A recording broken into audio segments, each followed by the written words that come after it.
రవాణా శాఖ మంత్రి మండిపల్లి రాంప్రసాద్ రెడ్డి భార్య హరిత పోలీసులపై అసహనం వ్యక్తం చేశారు. అన్నమయ్య జిల్లా చిన్నమండెం మండలంలో పింఛన్ల పంపిణీకి బయలుదేరిన ఆమె ఇటీవల ఎన్నికల ఉద్రిక్తతల నేపథ్యంలో పోలీసుల ఎస్కార్ట్ కోసం వేచి చూశారు. గత 5 ఏళ్లు వైకాపాకు తొత్తులా పనిచేశారని ఆరోపణలు ఎదుర్కొన్న రాయచోటి ఎస్ఐ అరగంట తర్వాత అక్కడికి రావడంతో ఎంతసేపు నిరీక్షించాలంటూ హరిత అసహనం వ్యక్తం చేశారు. మరోవైపు మంత్రి రాంప్రసాద్ రెడ్డికి ఫోన్ చేసిన ముఖ్యమంత్రి చంద్రబాబు అధికారులు ఉద్యోగుల పట్ల అంతా గౌరవంగా మసలుకోవాలని, ఇలాంటి వైఖరిని సహించేది లేదని స్పష్టం చేశారు. ప్రభుత్వానికి చెడ్డ పేరు తెచ్చేలా ఏ స్థాయి వారు వ్యవహరించినా ఉపేక్షించేది లేదని తేల్చి చెప్పారు. ఘటనపై విచారం వ్యక్తం చేసిన మంత్రి రాంప్రసాద్ రెడ్డి మళ్లీ పొరపాటు జరగకుండా చూసుకుంటానని చంద్రబాబుకు వివరణ ఇచ్చుకున్నారు.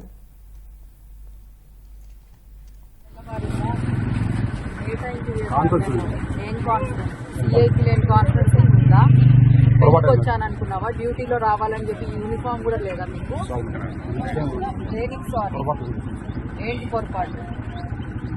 గవర్నమెంటే కదా ఇస్తుండే జీతము, వైసీపీ వాళ్ళు ఏమైనా ఇచ్చారా? మరి డ్యూటీ చేస్తున్నారా లేకపోతే ఏమన్నా? మీకోసం అర్ధగంట నుంచి వెయిట్ చేస్తున్నాము.